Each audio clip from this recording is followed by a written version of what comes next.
Hey everybody, welcome to another IAIB Spotlight. I'm Andrew Zarian, and today we have a in-studio guest, a good friend of mine actually, Rich Butler from My Take Radio. How you doing, Rich? Hey man, what's going on? How's everything? How is it being in this environment? It's a little crazy. It's I know crazy you just started doing video, and we're going to be talking about that. We're going to be talking about how you've jumped to video. I want to talk about the experience. I also want to talk to you about how you got started in internet broadcasting, what your influences were. But I want to know for you, because you just started doing video, we have a lot of cameras here and we have a lot of lights. Yeah. What is that like for you going on the air? Very, very scary. It's very scary. Why? I mean, I'm curious because we've known each other for about 2 years now. We've become good friends over the last couple of years. And to me, video has always been very natural. Right. And I agree with you. I prefer audio only. Yep. Even if I have video going, I'm listening and I'm not watching it. The video is almost like a bonus for me. Absolutely. But you hung on to audio for some time now. I mean, I would like to take credit for you jumping over to video, but you can, which I can. So I'm gonna pat myself on the back. Absolutely. But for you, what has been the evolution like to jump ship, and why didn't you want to do video? A couple of reasons. I've been doing this since 2006. So I started hot and heavy in 2006, just cranking out hours upon hours of episodes. So it'd be like a 1 hour episode here, a 2 hour episode there, 3 hour episode. It would fluctuate back and forth. And I got burned out. So I hung it up and decided in 2009 to go live. So what kind of show were you doing? Same thing I'm doing now. Was it My Take Radio? Was it like still My Take Rich's Radio. Variety Hour? Nope, still My Take Radio. And it was rough because I wasn't monitoring stats. I didn't know what was going on. How are you? Let's talk about the technical aspect to this. What was your process like to go online? Because 2006 versus 2013, 2012, totally different. Oh, it was just a bootleg headset mic that I was using, recording into Audacity at the time, chopping it up. You weren't doing it live? No, not at all. And then uploading the finished process to Libsyn, and then that was it. And I had no concept of editing. I had no concept of gating, no concept of anything. It was just, I'm going to talk into the mic for an hour about all this stuff. There was no prep. Was iTunes around at this time, or this is pre-iTunes? This was iTunes when iTunes started doing podcasts. Okay. I actually found out about it because I did a guest spot on a show, which is Video Game News Radio.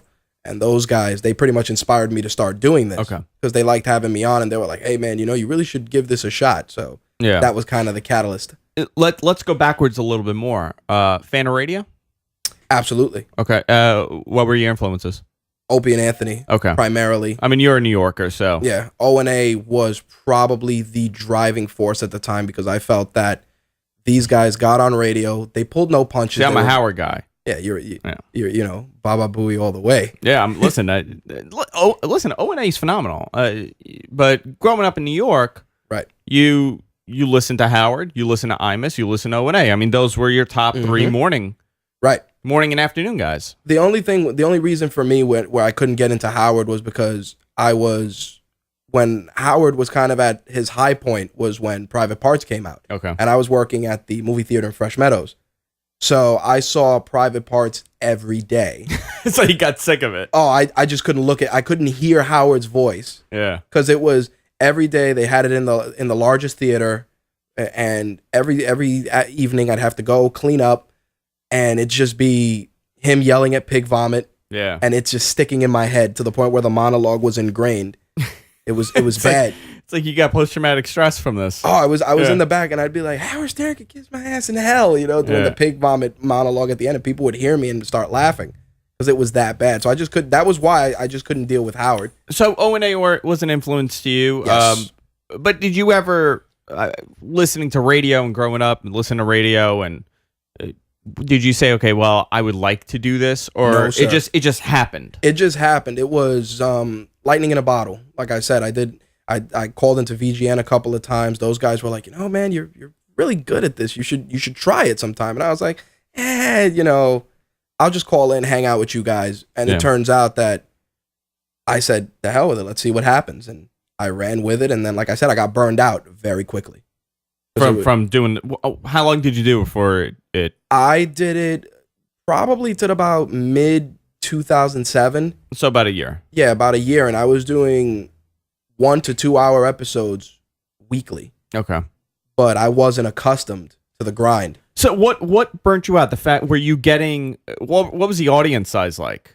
Back then, the Libsyn stats were quite generous. I felt, oh, look, people are actually listening. Yeah. And I'd get the occasional emails and some comments, but I had no website. Everything was through the Libsyn blog. So how did people discover it? Oh, just I'd pop up on people's shows. They'd be like, oh, yeah, Rich does a show, and that was it. Yeah. There was no promotion, no nothing. Because it's interesting because I was talking to Kieran from Lunatic Radio. He did a spotlight with me about a year ago, and he started in 2000 when there was virtually nothing. There was no podcast direct. There was no term podcast. Nope. And I asked him, I'm like, how did you guys get discovered? He's like, well, we posted on a couple forums and you know, a couple people found it and they told their friends, and that's pretty much how it picked up. That's it. Was it like that for you, or it was it iTunes really that helped you? iTunes was the bigger catalyst, and like I said, a couple of guest spots here and there. I wasn't promoting actively. I had no site. I had nothing. It was just a guy with a headset mic and time on his hands and a lot of opinions. Yeah. That was it. Were we talking about a couple hundred people at that point? Yeah. Okay.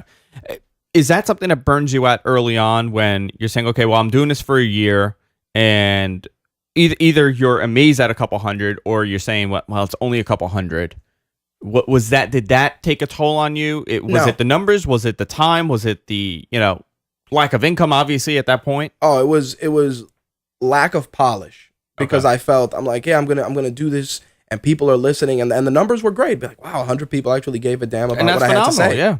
But then it was like prep work, because I do a lot of prep work, and it ruined, and I was over prepping, I felt, and it just burned me out. It's fascinating how our view of numbers changes over time. Yep.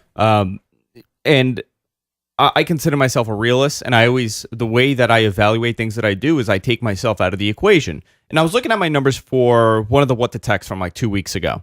Right. And it was short a couple thousand from, a prior week. And I don't know, numbers go up and down. It was a summer. And I was fixated on the fact that, and I'm just throwing a number, I'm not saying that this is a number, but we had 25,000 instead of 35,000. Right. And it was bothering me how, 35,000, we didn't get it. And I thought to myself, I'm like, we're talking about nothing at this point. I mean, numbers fluctuate all the time. This should not be an issue for me. No, it shouldn't. But it was. Well, you know what it is? The numbers thing sticks with you because you look at it as a gauge of how many people care about what you're doing. So you just said to yourself, what did I do to piss off 10,000 people? Yeah, how does a drop like that happen? Right. And you know what? I look back to it this week, the numbers had picked up already. It could have been one of those weeks, which happened. So for you, looking at a couple hundred people, that's great. I mean, I remember that when I started I remember the first time we had 1,000 downloads. Yeah. And I thought to myself, holy cow, 1,000 people sat there, found my show, hit download, then listened to this thing. Right. I mean, that's unbelievable if you think about it. But now, we're talking about the Adam Carollas in podcasting that are getting millions of downloads. So in hindsight, it's not much, but 100 people to start off. I always tell people, don't look at the numbers, look at the user engagement. Absolutely. And you've always had a very active community. Yep. Was it like that then? Even back then, I'd get, emails from guys, hey, man, I heard you here, and that's how I found the show, or, hey, I heard about you doing this, or I heard from somebody that that you do this, and I'd check it out. And, a couple of guys, a lot of it was like the VGN audience and another group of guys from Canada, Born Stubborn Radio, their audience too. And I'd get emails, and some guys I actually started getting some of my initial criticisms from their audience. They'd be like, yeah, it's good, but it's too local, it's too New York for me. Yeah. Or, the subject matter, like I don't like MMA or I don't like wrestling or. And that's something I want to talk to you about. So the show that Rich does, for people who don't know, it's a mishmash of guy stuff. Yep. I mean, it's like, I'm a guy and this is what we like, and we like fighting and we like comic books and we like video games. So your show is pretty much the title, your take on stuff, and that's your interest. You like anime, you like comic books, you like wrestling, you like mixed martial arts, you like video games, and anything else happening in your life. Right. And you do a marathon of a show. Yes. You're not doing a 1 hour podcast here. No. You're doing anywhere from 3 to 4 hours. On an average week, it's 3. Yeah, it's 3 hours usually a week, split up across 4 segments. MMA is usually first because it's usually the shortest, and wrestling follows suit because both audiences carry over in some capacity. Gaming handles the middle portion, and entertainment closes things out. How do you manage that? And is that something that turns the audience off because it's niche stuff, but it's all into one show? So does the audience kind of say like, well, I like the MMA, but I'm not crazy about the wrestling, so I only listen for the MMA portion? Oh, my audience probably hates each other. They all hate each other in some capacity, and they each occasionally bring each other's interests to light. Like the wrestling fans don't want, they'll be like, I'll come back when he starts the wrestling. Like a lot of people will come in, they know I'll start MMA first, and for the first couple of months when I was live, I had to reinforce. I'm like, listen, we do MMA first. It's anywhere from 15 minutes to 45 minutes. Yeah. Then we move on to the next. Have you ever considered splitting your show? I mean, you're pretty much doing 4 shows in one. I am doing 4 shows in one. The only reason I've never split it is just because timing and the way that the news paces itself. Like MMA, you have the Ultimate Fighter Wednesday nights. Pay-per-views are Saturdays. So it's like, sure, I can do a show Monday or Tuesday, but then Monday you have Raw. So I got to watch Raw. You got to watch Raw, yeah. Get my prep for Raw. Tuesday's an open book. I could probably do it Tuesday if I wanted to, but like I said, they throw the Ultimate Fighter and fight cards in the middle of the week. Yeah. So you got to watch those. And then Fridays, I don't talk about SmackDown because it's taped and it doesn't make any sense. Yeah. So I usually skip SmackDown, but that's partially the reasoning is my research and my prep influences the process. Like Thursday's kind of right before the weekend. People are still kind of in the mood to listen to stuff. So it works out well. Okay. So you're doing a 4-hour show. What's your prep like? Work us through that. Wow. Start from, because you're covering so many different topics that you're not like I do. Sadly, I do virtually no prep. If I'm doing one of the tech shows like today, I have to do Tech News Weekly. I'll literally read the news an hour before the show. I've kept up a little bit throughout the week, obviously, but I'll read the news. I have someone that does the notes, and I just go based on that. You actually, because you're by yourself, you don't have a co-host. Nope. You're all on your own. You have to prep. Yes. So walk us through that. Usual prep work starts with Friday nights when the show is over. I'm usually editing the show Thursday night into Friday morning. So I finish broadcasting at 2 a.m. and at 2 a.m. I'll start doing the editing process through Friday morning. From Friday to the following Thursday, I do prep, which is I use RSS. I have an RSS reader, and I start dumping news stories and notes into Microsoft OneNote, which is what I use as my prep tool. And usually from there, I build off from there. But I use a lot of RSS, a lot of articles, a lot of notes that I'm writing throughout the day. And that's pretty much how I build it out. Yeah. So prep work starts as soon as the episode is over. That's so much, though. I mean, you're really... It is and it isn't. It's because since I use RSS a lot, and Google Reader was my go-to device, and since its demise, I use Feedly. So I use Feedly, and I put all my RSS feeds in there. I imported everything over, and every day throughout the day, including while I'm working or wherever, I'll start bookmarking articles. Yeah. And as I bookmark articles, I make notes on things, and I start noting everything in OneNote, which I can access remotely. And by the time Thursday comes around, I have 5 pages of notes broken up by segment with bumpers, live reads, and everything. Overall, I mean, if you were to estimate the time that you put in. For prep? Yeah. I'd like to say that prep on its own is, 2 to 3 hours over the course of every day. Every day. Just to read and... Yeah, just to read, disseminate all the information, write everything up, put everything together, and then prep from there. So now it's time to do your show. You actually... Rich actually does a radio show more than a podcast. I mean, you have more of a radio format where you have a guest call in. Yes. You have callers call in. Absolutely. Walk us through that. So you're using BlogTalk Radio for your phone system. I am using BlogTalk Radio for the phone system, and a lot of people give BlogTalk Radio very negative press because of their poor audio. But the fact of the matter is that you can remedy poor audio by finding alternate sources. And just because you're using BlogTalk Radio as your method of delivery doesn't mean you're going to use that same audio to give to your audience post-show. Which a lot of people do, and I've always said that is a big mistake that a lot of people do. Absolutely. BlogTalk Radio has a humongous audience. I mean, the audience and user base is a lot of just a lot of shows on there. Absolutely. And when you download that show and you listen to it, I mean, I have a serious problem listening to the show. The quality is so poor, and you know what? I don't blame the people doing the show because a lot of these people are not technical people, and they don't know that it's bad quality. Yep, they just know it's nearly unlistenable. They go, I dial in, and I broadcast. That's what they do. I pay the service every month, and the beauty of it is that in paying for it, you probably get access to one of the better switchboards that I've ever seen. Have you used any of the other ones? I've tried some different stuff. I tried TalkShoe. I tried a couple of other different things. But the beauty of using BlogTalk Radio is that it allows one of our guys, which is Slick, he monitors and he can screen all our calls. So he picks up on his end, says, "Hey, what do you want to talk about?" Right, and then the BlogTalk Radio studio allows you to note on screen what the caller is and what they want to talk about. Excellent. So I see it. So that's like people talk about the horrible audio quality, but it's just like, you have to make do with the tools you have. Me paying for the service allows me to actually take the audio that was that episode and replace it with better quality audio. Yeah. So I can replace the audio. It's not a problem. It's just you got to go through a process to get your message out there. So were you putting out the BlogTalk Radio stuff at first, or yes, you were? I was, but the thing was, my BlogTalk Radio feed never fed my iTunes feed. Oh, never did. Okay. No. The BlogTalk Radio audience I was leveraging that audience for the live component, and because you're reaching another set of ears. Like people talk about, oh, I only like to have my show here, and I think that's stupid logic.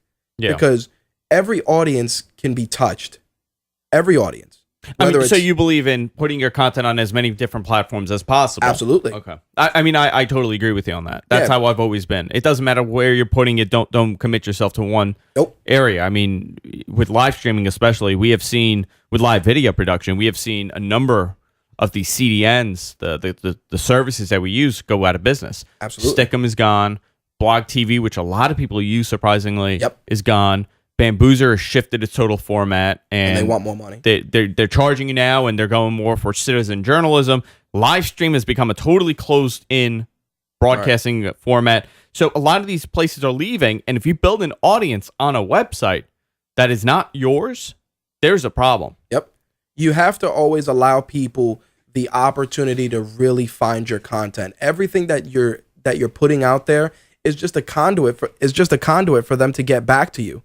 Yeah. Think about it. It's like you put your show on YouTube. Oh, why do I got to put my show on YouTube? Well, because YouTube is a Google product and it's searchable. Yeah, and it's completely searchable. Yeah. So why don't you want people to get there? Like I'm like, well, people say to me, why do you just put the audio on there before I started doing video? And I'm like, because that's an audience. Absolutely. They may have YouTube running in the background at their job. And it's searchable. Why would I shoot myself in the foot? I actually, last week, I interviewed Ayaz Akhtar here on the show, and I put my foot in my mouth by saying, YouTube is not great for search anymore. And if I were to search tech podcasts, I would not come up. And I'd search tech podcasts, and it was the first thing that popped up on tech podcasts. So I was like, well, I guess I'm wrong there. No, you're absolutely right. And it's another audience. It's a different community. Absolutely. You're reaching a different viewership. So putting your stuff everywhere is totally worth it. So let's talk a little bit about BlogTalk Radio. I have never used them. I've always been intrigued by them and the service that they offer. What is the community like there when you're broadcasting on it? Well, I actually got to visit BlogTalk Radio's headquarters to demo the new studio interface that we're currently using. And, I gave a lot of feedback, a lot of pros and cons, especially because their office was here in New York City. And the beauty of it is that they're very passionate about giving people a voice with very minimal fuss. Yeah. And, there's a free tier. You could come in and do a 30-minute show. That's your free tier. And I believe you can do that once a week. And it's fine. 30 minutes is good for most people. Sure. But it's like you got to pay if you want to play. And with regards to the community is very active. They have a decent forum. But most people are starting to use the same logistics that I am, which is, we're going to use BTR as our conduit, and we're going to have our higher quality audio either running simultaneously or accessible elsewhere. But you know what I've noticed with BlogTalk Radio is that many people don't even use a microphone. They just call. They're using their phones. They're using their phones, which, it's funny because you can use your phone to do the broadcast, but the beauty of it also is that it gives you another outlet to get your broadcast to somebody. Because think about this.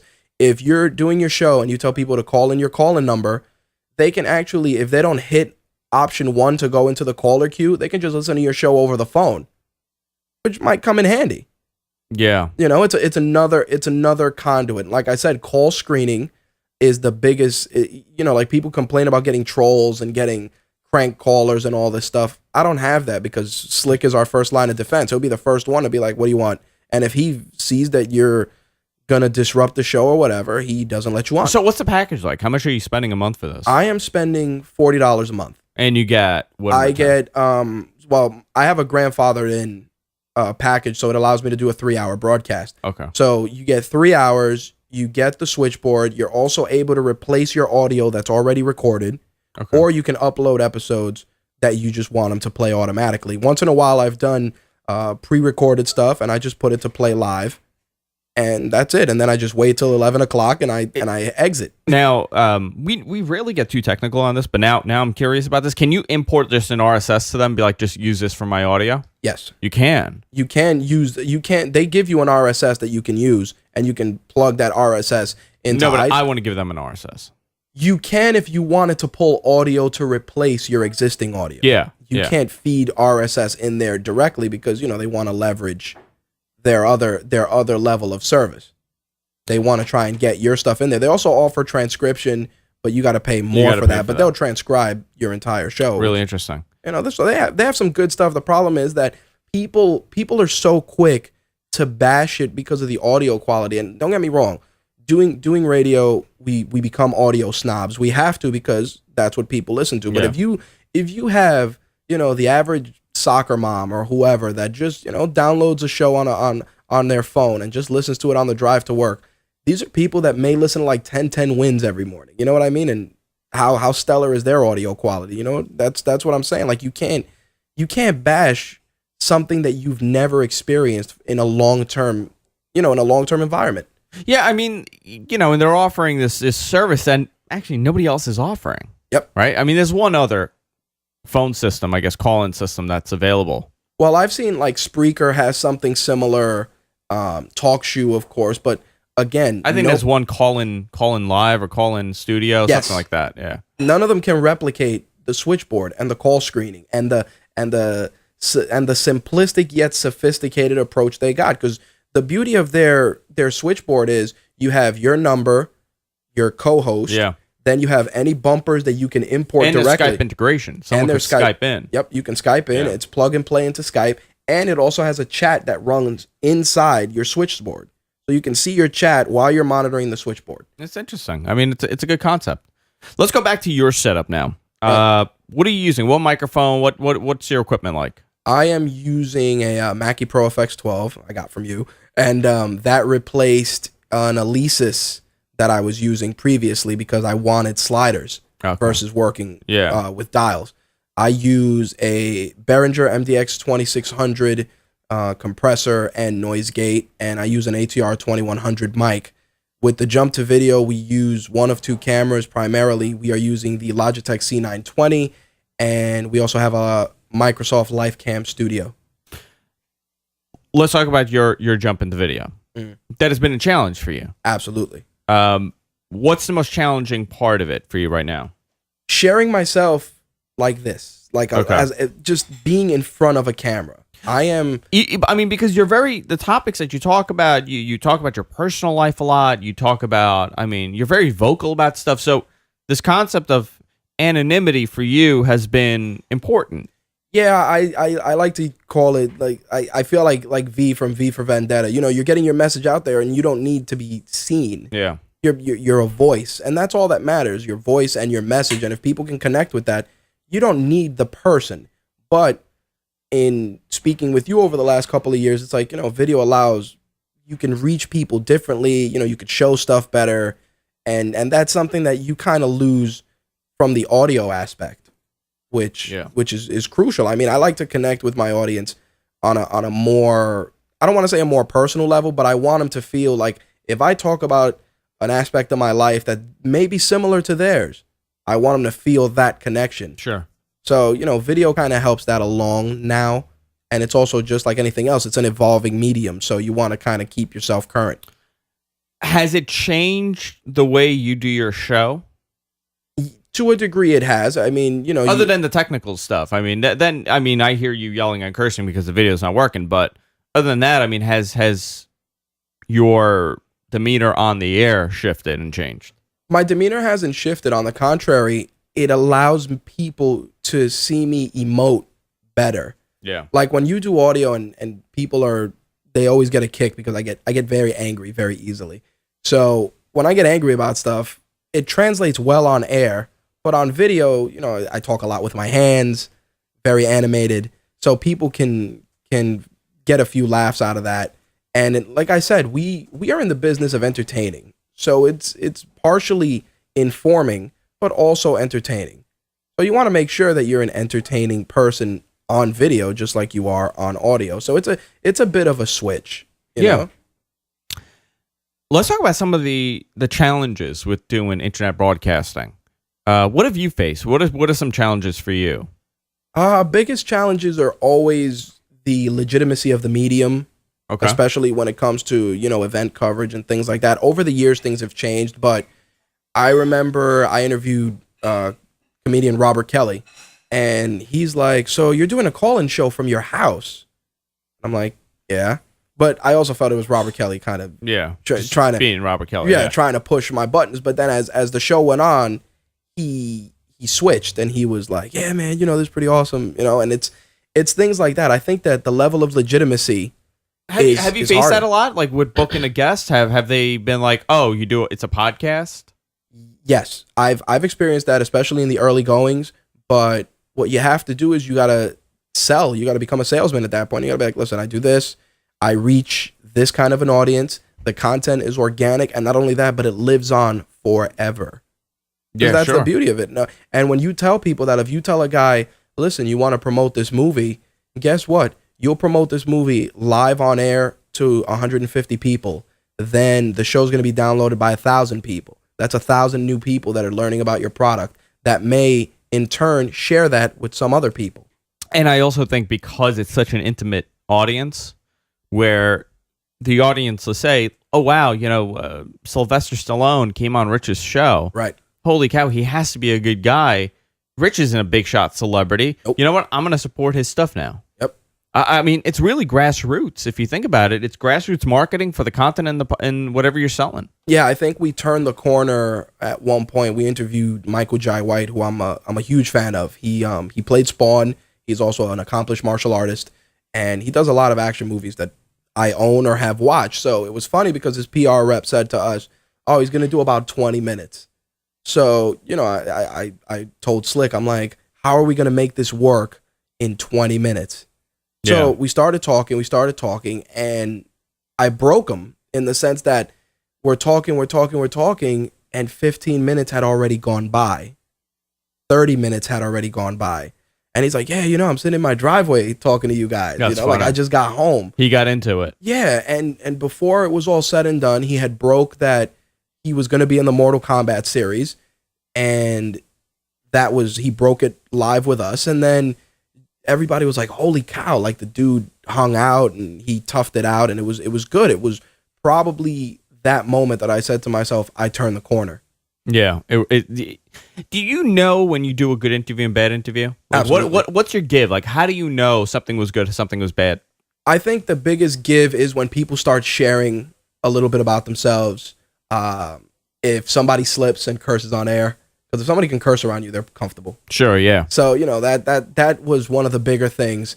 And above all else, that they start kind of empathizing with yourself as an individual. So if you're talking about, hey, I'm trying to sell my house, really, I tried to sell mine too, and it sucks, man, and the market, and you got to find a connection. You got to bridge the gap with your guests. But for you, I mean, on your side, do you know when you did a good job? Yes. And when you didn't do a good job? Absolutely. For me, it's when I lose interest in the guest. That's one way to look at it, but you know what it is? I have a couple of people that'll call me the next day. One of our writers, my buddy Josh, he'll call me the next day and he'll be like, dude, why didn't you press that guy about this? And then I'm like, damn, I should have. Or I should have hit it a little harder to get this bit of information out. So sometimes, if you got a couple of legitimate, staunch supporters that'll tell you, hey, dude, that interview was bullshit. Yeah. You want that. You want need that, yeah. That. You and I, we talk about stuff. I'll be like, yeah, dude, I like that interview. I thought it was cool. And I'm like, oh, it was crap. Yeah, I'm like, I liked it because of this. No, I always ask other people about that because it's fascinating to me on what is the give for some people. Like, I know what makes my interviews a good interview or a bad interview. Right. Do you do a lot of guest spots on other people's shows? I do. I try to get some in. I did one with a group of guys from Punching the Walls of Reality. I did that Tuesday night, and I interviewed them for our MTR Behind the Mic interview series. So it was great that they invited me on their show. So I try to do guest spots because I like to put myself on the other side so that I can practice being a better interviewer. Yeah. Because if people are asking me stuff, it works better. You learn. Your worst experience on the air? My worst, I had probably in the BlogTalk Radio days, I had one guy, he called in and he was trolling in the chat. And this was before like Slick was screening full time. And he came on and he annoyed me to the point where it kind of like derailed the show. And then the same guy made the mistake of emailing me under, I guess, his regular name for BlogTalk Radio about a guest spot on his show. And I was like, oh, but you were the guy that was trolling my show on X and you derailed the entire show. So I called him out on it. And, it was funny, but it was frustrating for me because of just derailing the show more than anything else. And we get those. We all get them. I mean, there's been a couple times that I've been really flustered to the point that I'm like, oh my God, what's happening? But it was in the early days. Right. But one of the things that still happens with me is that I still get butterflies every time I go on the air. I mean, I get excited about it. Do you still feel like that when you go on the air? I feel excited when a lot of things are working in my favor. In other words, if I have a bad day off air, I know I'm gonna have a good show. Yeah, because I'm mad and there's energy that's waiting to be released. And then there's other times where it's kind of paint by numbers, and I'll say to myself, "Damn, this show sucked this week." Do you ever get the feeling like I don't want to go on the air today? Yes. How do you push through that? Because that's a big problem for a lot of people, and that's how people start pod fading. I've had instances where I'll wake up, I'll go to work, I'll get out of work at 9 p.m. I'll be driving home, and then I'm like, I can't do it today. It's not going to happen. Right. And then, I'll tell my audience, like, listen, I couldn't do it, and it would have been a disservice to you guys to come on air and phone it in. But how do you, listen, taking off every now and then is fine, but how do you push through those days where you end up doing it? I push through because I realize that I have a commitment to my audience, whether it's from an entertainment standpoint or from an informative standpoint. If there was a week where we had 3 high points in wrestling, 4 huge stories out of MMA, how can I not talk about it? And I yell at myself. I'm like, how are you not going to talk about this week? You're going to let that slip through the cracks? Are you crazy? For people just tuning in, Rich Butler from My Take Radio is joining us today on the IAIB Spotlight. You can check out his website, mytakeradio.com. Rich is a good friend of mine, so and he lives not too far away from me. So I said, you know what, come in, Rich. I'd love to talk to you about this and get your perspective on things and everything happening in podcasting. My Take Radio on Twitter. Yep. You can follow him there. And he broadcasts live every Thursday night at 10 o'clock East. 11 p.m. East. 11 p.m. 11 p.m. 11 p.m. Past the family hour. 11 p.m. East. And you're on till about 5 o'clock in the morning when the sun comes up. No, I do 11 p.m. to 2 a.m. Eastern Standard Time, and shows usually run 3 hours, 4 segments: mixed martial arts, professional wrestling, video games, and entertainment. Occasionally, I'll delve into some comics and some other stuff as well. Let's go into marketing and getting the brand out there, and what you do to get yourself out there. Oof. What are some steps that you take? I mean, what works the best for you? What doesn't work for you? What's typical marketing BS that's total nonsense that people think works but doesn't? I want to go through the process with you. I can say social media is a huge influence in getting our name out there, because you connect with your audience on 3 different brands. And the way I say that is, on Facebook, you can connect with them via the fan page because it's more intimate and you get to learn about the person as a person. On Twitter, it's like, hi, I have a megaphone and I'm going to scream into an audience, and whoever listens, whoever doesn't. Yeah. Instagram, we use that. Pinterest, we try and use stuff that's relevant to our content. And occasionally, we try and use other stuff too. We tried Reddit for a while. Reddit definitely doesn't work. How did you incorporate Reddit in what you're doing? I started incorporating Reddit mostly when we published certain interviews and certain things that were of note. We'd put them in the key categories of Reddit. So if I interviewed a certain wrestling personality and I wanted it to get out there, I'd try and make sure it got on, Squared Circle or whatever wrestling Reddit there was. It didn't work? It doesn't really work because Reddit is you almost want to say Reddit's kind of like a niche club. Like, you got to get in, you got to master how to game the system, and then once you start mastering it, you may gain some traction. Reddit, I mean, I've always found it fascinating, but I have yet to find a podcaster that has been able to use Reddit to help their product. Nope. I've never really done it. I've only had Reddit work for me once, and that was a guy I work with. He went to a wrestling event, and he had a very, very complicated exchange with CM Punk. So the guy, he's actually my manager. CM Punk is a professional wrestler, for people who don't know. Yeah, thank you, sir. My manager was like, listen, I got to share this story. He knew I did the site, and he was like, you want to share it and see what happens? I'm like, okay. Yeah. So I put it on the site, and one of our listeners and readers took the story and put it on Reddit. Okay. Oh, was that a weird and terrifying day? In what sense? Well, because we put the guy told me, he's like, hey, I put the story in Squared Circle on Reddit. And I'm like, you did what? And he was like, yeah, it's in Squared Circle. I'm like, okay. So I ventured into Reddit, and it's just like people were reading the story and they're like, what the hell? Yeah. Who does this guy think he is, talking about CM Punk that way?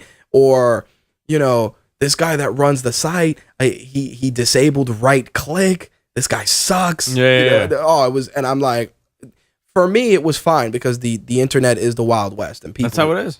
But for my manager, he never knew that. So he's like, oh, how's that coming along? I'm like, do you really want to see? Yeah. And he's like, yeah. So I open up the browser, and he's like, oh my God. I'm like, dude, welcome to the internet. Yeah, welcome to the internet. We had, I think that day we had like 3,000 hits on the site. I mean, the only experience that I've had with that, with something like a Reddit, is I do a show called What the Tech, for people who don't know, and I do it with Paul Thurrott. He's a journalist, tech journalist, but he covers a lot of Microsoft, and he, by mistake, leaked some Xbox info on the show. I don't know how it happened, or like, it actually, you know what had happened? You were actually in my house when it all you were at my house to watch WrestleMania. That's what happened. Now I remember. And I started looking on my website, and I started getting all these like pingbacks to my website from people sharing the show. I'm like, wow, that's really weird. And I started getting all these crazy comments on YouTube. Yep. I knew it had gone viral somehow. Yep.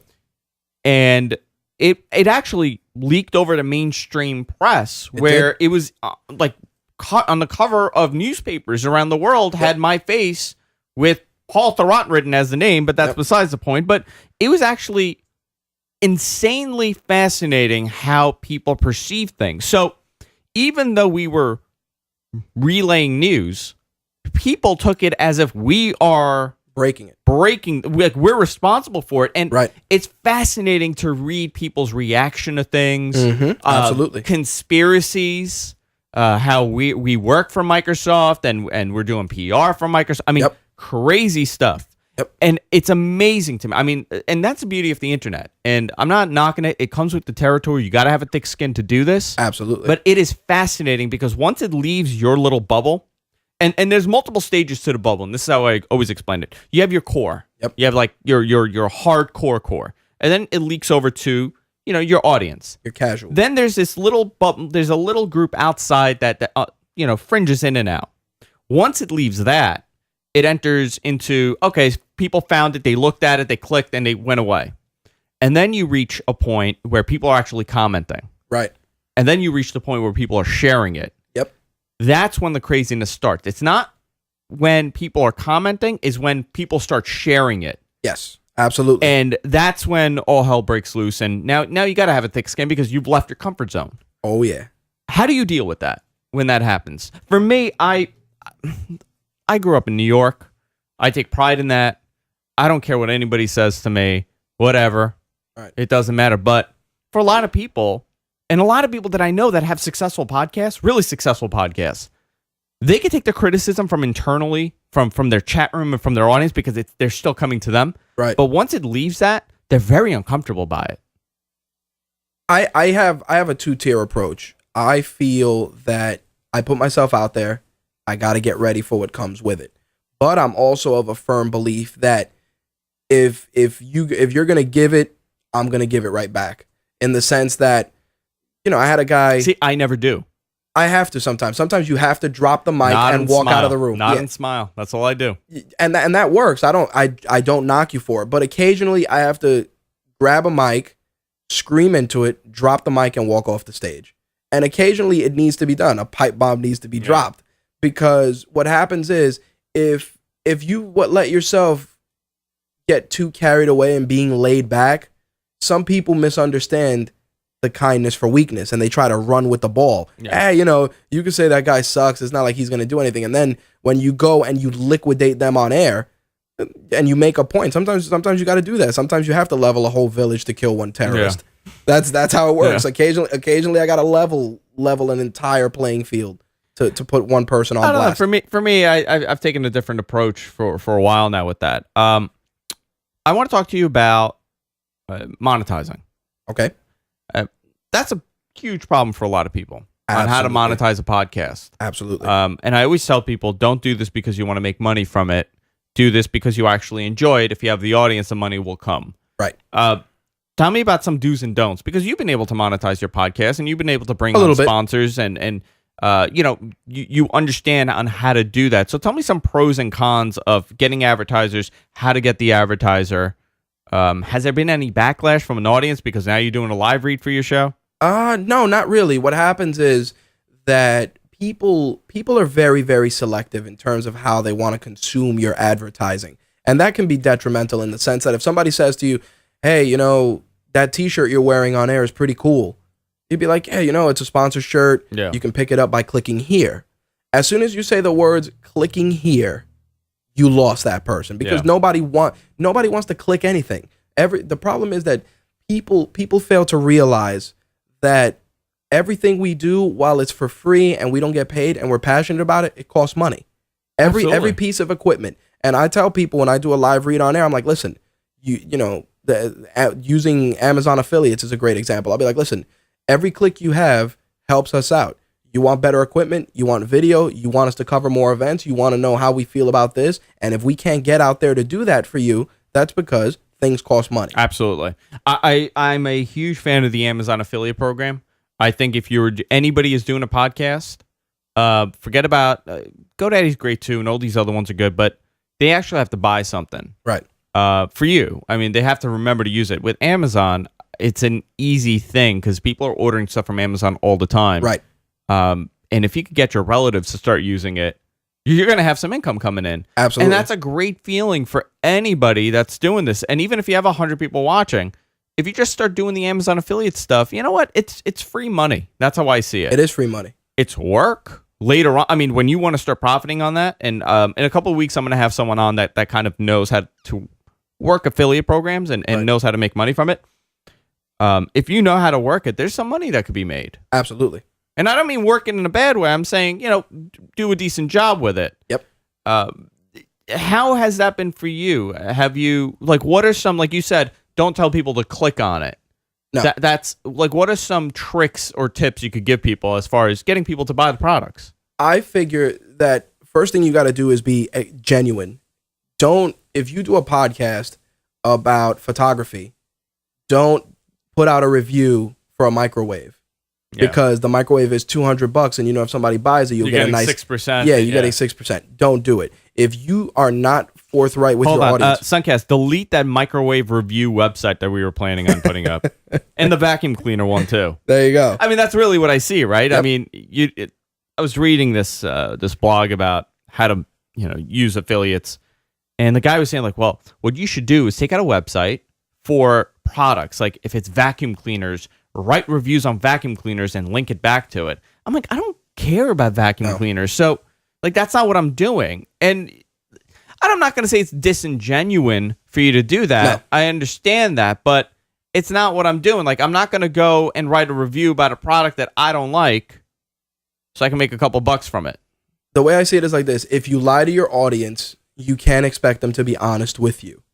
If you lie to them from the outset, they're gonna not work with you. So Absolutely. If you tell your audience, hey, I use this product and I think it's awesome, and then they get it and they're like, hey man, that product sucked, and they're like, hey, how did you get past this issue with this product? Then you got to be like, damn, I don't remember, and you can't do that. Everything I do, I mean, I did a review for a screen protector. It was a tempered glass screen protector I put on my Note 2, and I did it for a YouTube video, and I put it on my phone. I scratched it with my keys. Yeah. With the possibility of damaging, a $700 phone. But that's what you got to do. Sure. You got to dangle your cheeks out there to get people to notice. What are some cons with this? With affiliate programs and bringing on an advertiser, what don't you like about it? Sometimes you have to be firm in what you want to do with your advertising, in the sense that if you're going to advertise t-shirts, you're going to tell the advertiser, listen, I want to get a couple of shirts, I want to wear them on air, and I want to do a couple of live reads. If the advertiser says, well, when you get the shirts, we want you to wear them this way, and make sure that as soon as you let the advertiser make the rules, you're screwed, because you shouldn't. You're doing them a favor by sharing their product with your audience. And now, if you genuinely use the product, then by all means, market it however you wish. But if it's something where a guy says, hey, you guys want to try out this mic on air, for product placement, and that mic is garbage, you got to be honest. Then you run the risk of not being able to get past that hump. So we had a falling out with a PR agency that used to provide us with products to review. Right. And listen, I'm not a perfect person by any means. People know my vices. People know who I am if they watch any of my shows. Right. I like to have fun with my shows. But one thing that I take really serious is my credibility when it comes to what I say and what I like and what I don't like. Right. Right now, I've been a really big fan of this Nokia Lumia 520, not because it's the best phone. Oh, look, it's me and Spencer on there. That's so funny. It picks a picture, which is really awkward if you're a married guy and it picks one of your friends on Facebook who has scandalous. A photo. So it's like a blonde in a bikini. It's a little tricky, so you got to be careful with that. But I'm a big fan of the phone, so I'm talking about the phone. Right. The audience knows that I'm a credible person when it comes to this, at least in this regard. Right. And I'm not going to say that I like something if I don't. Nope. And I had a falling out with a major PR company that was providing us with products every week to review because I said I didn't like a certain product. There you go.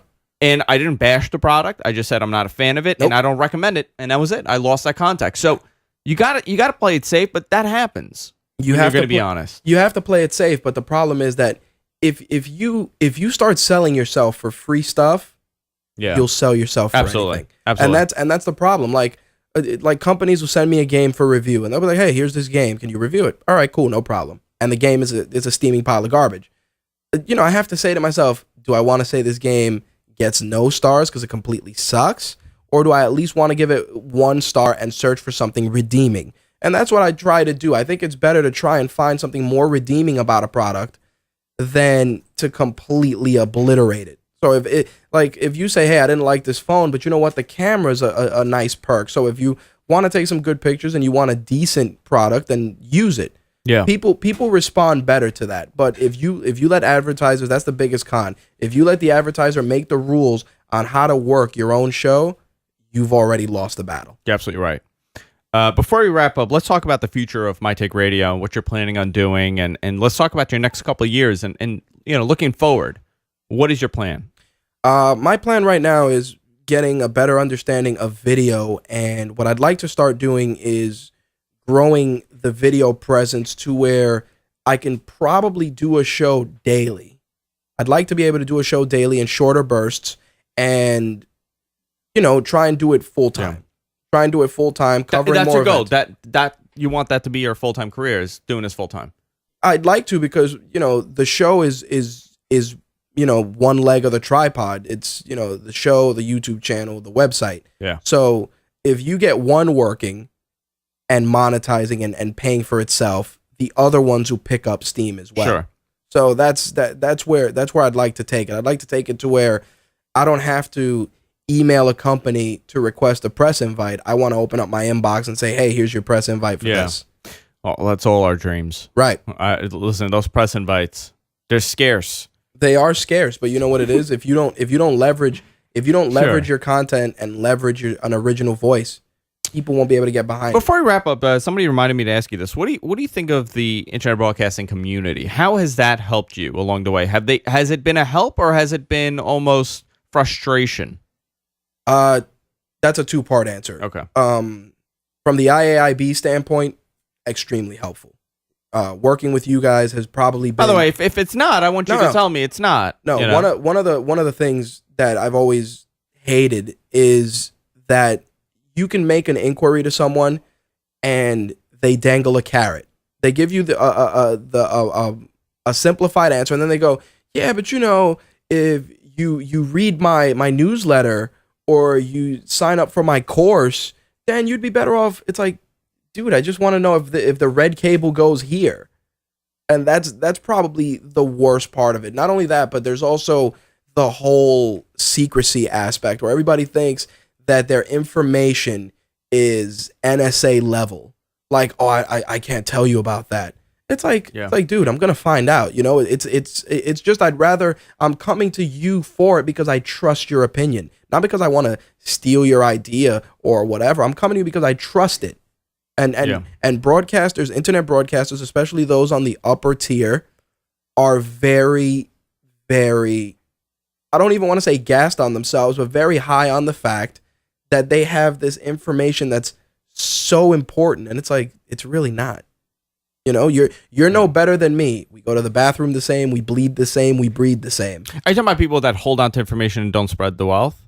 Or are you talking about just both? The word is gospel? Both. I'm talking about both. I'm talking about the people that, they don't share certain aspects of information that really can be public knowledge, but you're such a trusted source that you should share it. I have seen that happen a lot, and that's something that at the IAIB we've really broke down. You guys don't do. And I have a serious problem with somebody holding on to key information that they feel if they release it, it's over for them. You know what? The product will sell itself. Thank you. It doesn't matter. Like, give it a great example. We put out this blog about how to do full duplex Skype audio, meaning to eliminate Skype ducking. Right. If we're on Skype, for people who don't know, even if you have a proper mix minus, it will try to adjust itself and it'll duck out somebody's audio because it thinks that there's background noise. We put out, thanks to Mike Phillips, he I want to say he discovered it. It's a pretty common thing in the broadcasting world where you kind of could figure it out, but he dumbed it down for a lot of us. Right. And so he put out this phenomenal blog explaining, how to do full duplex Skype. So what you do, you run 2 instances of Skype. One is sending audio, and the other one is receiving the audio. Right. And you got to run it on both sides, and you're able to eliminate the ducking, and the audio sounds phenomenal. Right. It's overkill for some people. They don't need to do it. But for others like me that has a regular co-host every week, I want it to sound as good as possible. Right. I got an email from somebody saying, why would you tell people that? Which is stupid. And I was baffled by that concept, because this person, and he's high up on that list of podcasters. Right. He's like, why would you tell people that? You're giving away what makes your broadcast special.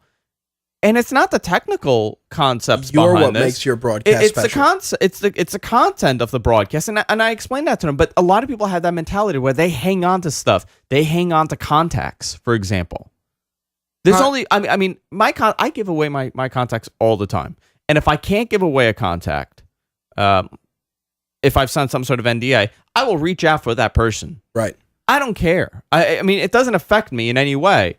If you weren't going to support my product, for example, like an advertiser, if you weren't going to support my show, you weren't going to support it anyway. It doesn't matter that Rich is now around and you're going to give him the show. If it's not working, it's not working. That's correct. I think that's a problem with people. But for us at the IAIB, we want to give away all that info. That's right. It's for the community. It's not top secret info that we've discovered. It's out there. Our members have found it and made it public. That's one of the things that made it the most inviting, and there wasn't any strings attached. Like I said, I don't think that we are in the business of pulling each other down. I think we're in the business of making sure that internet broadcasting as a medium becomes a viable solution, that people can wake up and aspire to be that way. You want to have somebody's kid say, I want to go on the radio like, my uncle, like my own nephew who writes on the site. He likes what I do. And he said, he's like, I'd like to try that someday, and that's what I mean. You're creating viable outlets for our future. Sure, it's fascinating stuff. We're out of time. I definitely want to have you in again to talk about stuff. I want to talk about the next time when I have you on. I want to talk about SEO, and I want to talk about website management and what you've done with the website, because that's an interesting concept for people. The website goes a long way. Absolutely, SEO goes a long way. Yes. I recently discovered how to do proper SEO on video. And I'm actually going to be writing a blog post for the IAIB. But next time when you come in, we'll talk about that.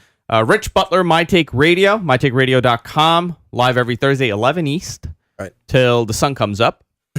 And he's doing video, and you can see him actually on the GFQ network. We're syndicating his show now on the GFQ network, gfqlive.tv, gfqnetwork.com. Also, guys, I encourage you guys, subscribe to the show. Help us out. You could download the show. We're on iTunes. We're on everywhere podcasts are available. We're on Windows Phone. We are on our website. Also, ibroadcastnetwork.org is the website. If you are an internet broadcaster, if you are starting out in internet broadcasting or podcasting, join the website. We have a phenomenal forum, a lot of great experts in video, audio, site marketing, every aspect of broadcasting. We have someone that knows what he's talking about, and they're always looking to help, and it's totally free, no cost. Right. It's excellent. And that's it, guys. We'll see you on next week. We have another guest next week, another great guest. We'll post it on our website and on our Twitter later on in the week, and we'll tell you who it is just to confirm, because sometimes guests cancel even if for our show happens all the time. So we'll keep you up to date with that, and we'll see you next time.